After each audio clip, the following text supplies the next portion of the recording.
जय श्री कृष्ण दोस्तों, क्या आपने कभी सोचा है कि आखिर क्यों कुछ घरों में ऐसी संतान पैदा होती है जो अपने माता पिता को बहुत दुख देती है। आपने देखा होगा कि कई बार पति पत्नी में सामंजस्य नहीं बन पाता, जबकि दोनों अपनी ओर से भरसक प्रयास करते हैं, फिर भी उनके रिश्ते में तालमेल नहीं बैठ पाता। आखिर ऐसा क्यों होता है? क्यों एक पिता अपने पुत्र को पालने में कोई कसर नहीं छोड़ता? वह हर संभव प्रयास करता है कि उसका बेटा हमेशा सुखी रहे, लेकिन जब वही बेटा बड़ा होता है तो वह अपने पिता को दुख देता है। क्यों? एक व्यक्ति अपने खान पान में सतर्कता बरतता है, संयमित जीवन जीता है, फिर भी उसका पूरा जीवन बीमारियों से घिरा रहता है। और क्यों? कोई व्यक्ति दिन रात मेहनत करने के बावजूद भी अभावों में जीवन बिताने को मजबूर होता है। आखिर ऐसा क्यों होता है? दोस्तों, ऐसे अनगिनत प्रश्न है जो हमारी समझ से परे है। दोस्तों, हमारे धर्म ग्रंथों के अनुसार पूर्व जन्मों में किए गए कर्मों का फल हमें इस जन्म में भुगतना पड़ता है। कर्म चाहे अच्छे हों या बुरे, लौटकर जरूर आते हैं। कोई माने या ना माने, लेकिन यह बात बिल्कुल सत्य है कि हमारे कर्म हमारे पास वापस जरूर आते हैं। कहीं किसी के घर में सुख देने वाली संतान जन्म लेती है, तो कहीं दुख देने वाली। आखिर ऐसा क्यों होता है? दोस्तों, कहीं ना कहीं यह सब हमारे अपने ही कर्मों का फल है, जिसके कारण यह सब होता है।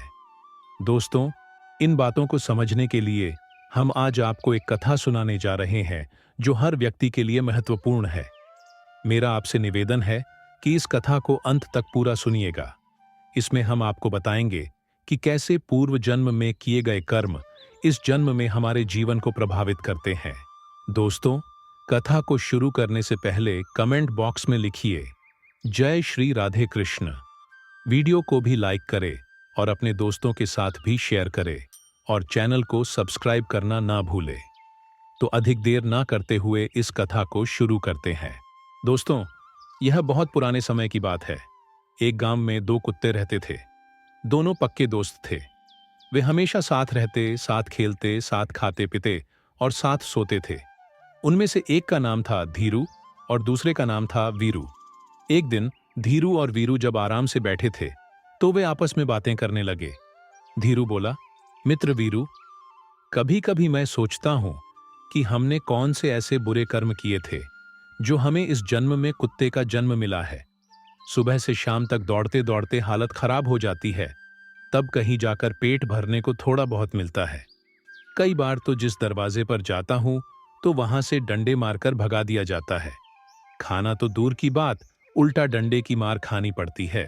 वीरू ने सहमति जताते हुए कहा, मित्र धीरू, तुम बिल्कुल सही कह रहे हो। कभी कभी तो बैठने की भी जगह नहीं मिलती। जहां थोड़ी देर के लिए बैठता हूं तो कोई आकर डंडे मारकर वहां से भी भगा देता है।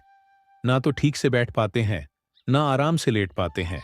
सच कहूं तो अब यह जीवन बोझ लगने लगा है। धीरू ने सिर हिलाते हुए कहा, वीरू, इसमें कोई शक नहीं कि हमने पिछले जन्म में जरूर कोई बुरे कर्म किए होंगे। यही वजह है कि हमें इस जन्म में यह दुख भरा जीवन जीना पड़ रहा है। धीरू आगे कहता है, वीरू, मुझे लगता है कि हमें अब कुछ करना चाहिए। क्यों ना हम तीर्थ यात्रा पर जाएं? तीर्थ की यात्रा, भगवान के दर्शन और साधु संतों का आशीर्वाद लेने से हम दोनों का कल्याण हो सकता है। यह जन्म तो हम नहीं बदल सकेंगे, लेकिन कम से कम अगला जन्म तो सुधर ही सकता है। दोस्तों, यही सोचकर एक दिन धीरू और वीरू ने तीर्थ यात्रा पर जाने का निश्चय किया। हालांकि उन्हें रास्ता नहीं पता था, लेकिन उन्होंने ठान लिया था कि यात्रा आरंभ करनी चाहिए। रास्ता तो धीरे धीरे मिल ही जाएगा। अगले दिन सुबह होते ही दोनों यात्रा पर निकल पड़े। रास्ते में चलते चलते जब रात हो गई तो वे एक गांव के बाहर एक बड़े पेड़ के नीचे रुक गए। दिन भर की थकान से वे इतने चूर हो गए कि तुरंत सो गए। सुबह उठने के बाद उन्होंने फिर से अपनी यात्रा प्रारंभ की। चलते चलते लगभग दोपहर का समय हो गया तो उन दोनों को भूख का एहसास होने लगा। धीरू ने वीरू से कहा, मित्र, अब तो मुझसे और चला नहीं जा रहा। भूख के मारे जान निकल रही है मेरी। इस पर वीरू ने कहा, तुम सही कह रहे हो मित्र। देखो, सामने जो गांव दिख रहा है उसके पास एक घना पेड़ भी है। पहले वहां थोड़ा आराम कर लेते हैं, फिर गांव में जाकर खाने का कुछ इंतजाम देखेंगे। हो सकता है वहां कुछ खाने के लिए मिल जाए। अभी वह दोनों उस पेड़ के नीचे विश्राम कर ही रहे थे, तभी उन्हें पास में कुछ चूहे भागते हुए दिखे। उन चूहों को देखकर वीरू के मुंह में पानी आ गया। वह धीरे से बोला, सुनो धीरू, क्यों ना हम इन चूहों में से 2-4 पकड़कर खा लें। इससे हमारी भूख तो मिट जाएगी। धीरू ने गंभीरता से सिर हिलाते हुए कहा, नहीं वीरू, हम तीर्थ यात्रा पर निकले हैं और तीर्थ यात्रा में किसी की हत्या करना पाप होता है। ऐसा करना तो दूर, यदि मन में इस तरह का विचार भी आया तो भी पाप लगेगा। हम पुण्य कमाने लिए तीर्थ यात्रा पर निकले हैं। अगर यह पाप कर लिया तो हमारी पूरी तीर्थ यात्रा व्यर्थ हो जाएगी। वीरू ने कहा, तो फिर कोई और उपाय सोचो जिससे किसी भी जीव की हत्या ना हो और हमारा पेट भी भर जाए। यह सुनकर दोनों मित्र वहां से आगे बढ़ गए। चलते चलते वे एक चौराहे पर पहुंचे जहां एक मंदिर था। कुछ देर आराम करने के बाद दोनों ने तय किया कि अब उन्हें अलग अलग दिशा में जाना चाहिए। धीरू ने कहा, अगर हम साथ चलेंगे तो दोनों का पेट ठीक से नहीं भरेगा। अलग अलग जाएंगे तो जो भी मिले हम खा लेंगे। दोनों ने यह भी तय किया कि वापस लौटने पर इसी चौराहे पर मिलेंगे। जो यहां पहले पहुंच जाएगा वह दूसरे का यही रुककर इंतजार करेगा। इसके बाद दोनों अलग अलग दिशाओं में चल पड़े। धीरू चलते चलते एक गांव में जा पहुंचा। उस गांव में एक सोनार रहता था। उस समय वह सोनार पूजा कर रहा था और उसकी पत्नी ने उसके लिए खाना तैयार करके थाली में परोसा था। थाली में पूड़ी, सब्जी, खीर, दाल, चावल, अचार, दही आदि सजाकर रखे हुए थे। वह सोनार पूजा खत्म करके भोजन के लिए बैठा ही था कि तभी धीरू झट से थाली में मुंह डालकर 2-3 पूरियां उठाकर वहां से भाग गया। सोनार यह देखकर हंसते हुए बोला, राधे कृष्ण, राधे कृष्ण। उसने उठकर हाथ धोकर अपनी पत्नी से कहा, बेचारा यह कुत्ता बहुत भूखा लग रहा है, इसीलिए तुम यह थाली इसे ही खिला दो, शायद इसकी भूख मिट जाए। सोनार की पत्नी को यह बात बिल्कुल पसंद नहीं आई। वह गुस्से में बोली, यह आप क्या कह रहे हैं? इस कुत्ते को यह थाली? इसमें मैंने कितनी मेहनत से स्वादिष्ट पकवान बनाए हैं और आप इसे कुत्ते को खिलाने की बात कर रहे हैं। सोनार के मन में दया का भाव उमड़ पड़ा। उसने अपनी पत्नी से कहा, तुम सही कहती हो, पर शायद यह कुत्ता बहुत भूखा है। क्या पता इसके भाग्य में ही आज यह थाली लिखी हो।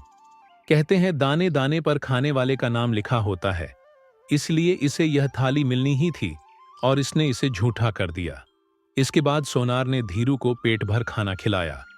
धीरू ने तृप्त होकर सोनार को मन ही मन दुआएं दी और आशीर्वाद देते हुए वहां से चला गया।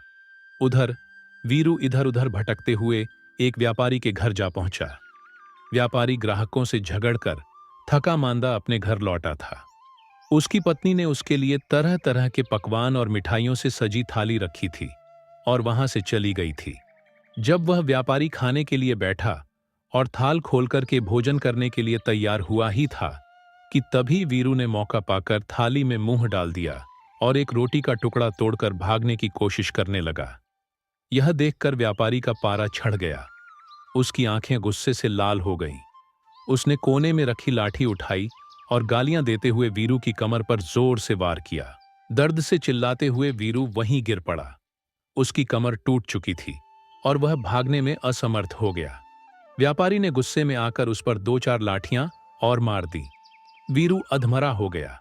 वह सोचने लगा, मैं तो यहां पेट की आग बुझाने आया था, लेकिन यहां तो जान पर बन आई।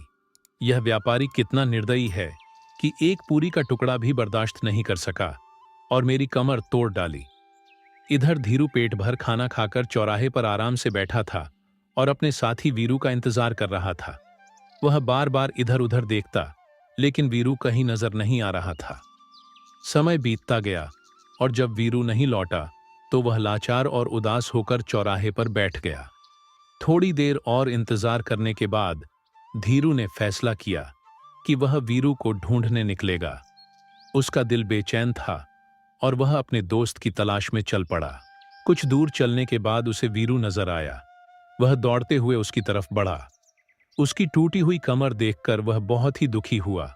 उसने पूछा, भाई, यह तुम्हारे साथ क्या हुआ? ऐसा किसने किया? कौन इतना निर्दयी है जिसने तुम्हारी कमर तोड़ दी? सिर्फ एक रोटी के लिए? वीरू की आंखों में आंसू आ गए। उसने दर्द से कराहते हुए धीरू को पूरी कहानी सुनाई। कहानी सुनकर धीरू की आंखों में आंसू आ गए। वह दुख से भर गया। कहानी सुनाकर वीरू गुस्से से बोला, मैं उस व्यापारी से बदला जरूर लूंगा। उसे बताऊंगा कि खुद की कमर कैसे टूटती है। लेकिन वह क्या करता? वह तो मजबूर था।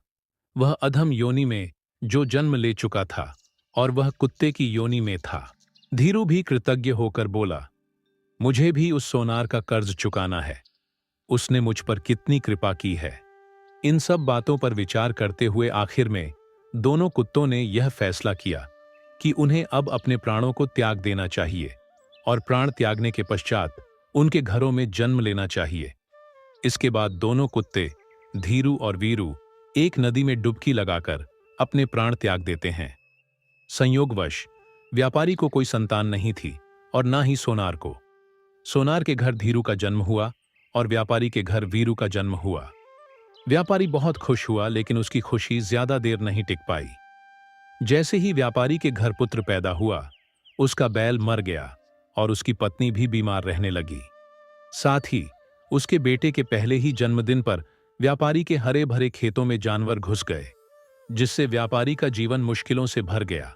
उधर सोनार के घर में भी जब पुत्र पैदा हुआ, तो पुत्र के जन्म के साथ ही सोनार की पगड़ी राज दरबार में ऊंची हो गई।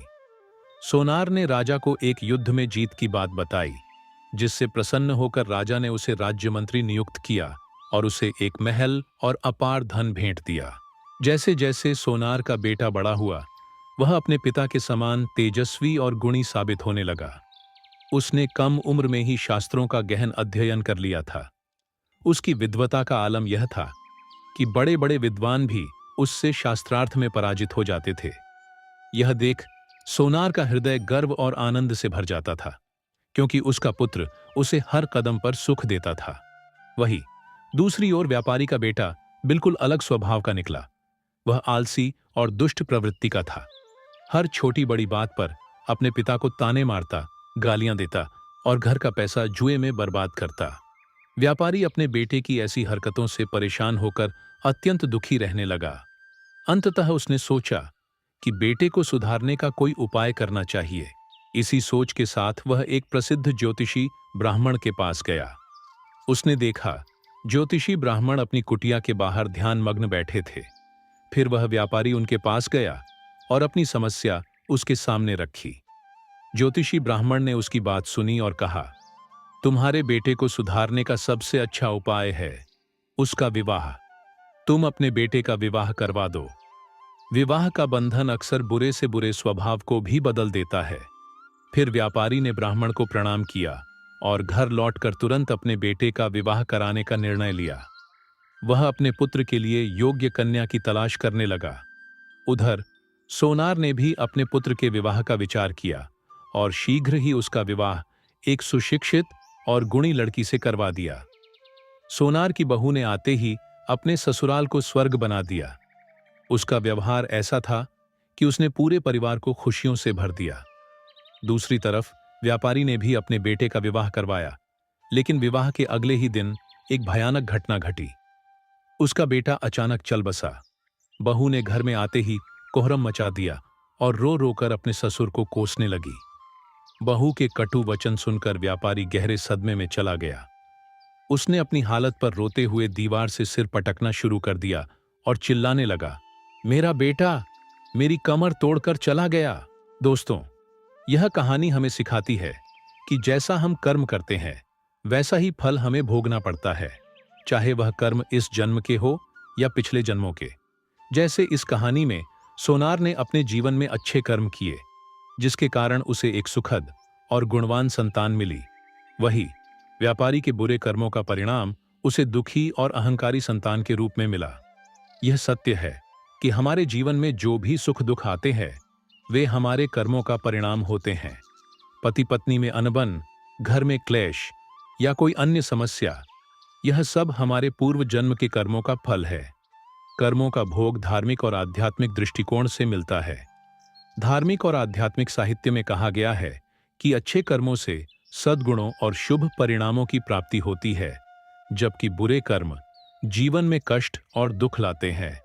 तो दोस्तों, आशा है यह कहानी आपको जरूर पसंद आई होगी। अगर यह वीडियो आपको अच्छी लगी हो तो वीडियो को लाइक और चैनल को सब्सक्राइब अवश्य करें। इस वीडियो को अपने दोस्तों के साथ भी शेयर करें। कमेंट बॉक्स में लिखिए जय श्री राधे कृष्ण। तो मिलते हैं अगले वीडियो में, तब तक के लिए आप अपना ख्याल रखें। धन्यवाद।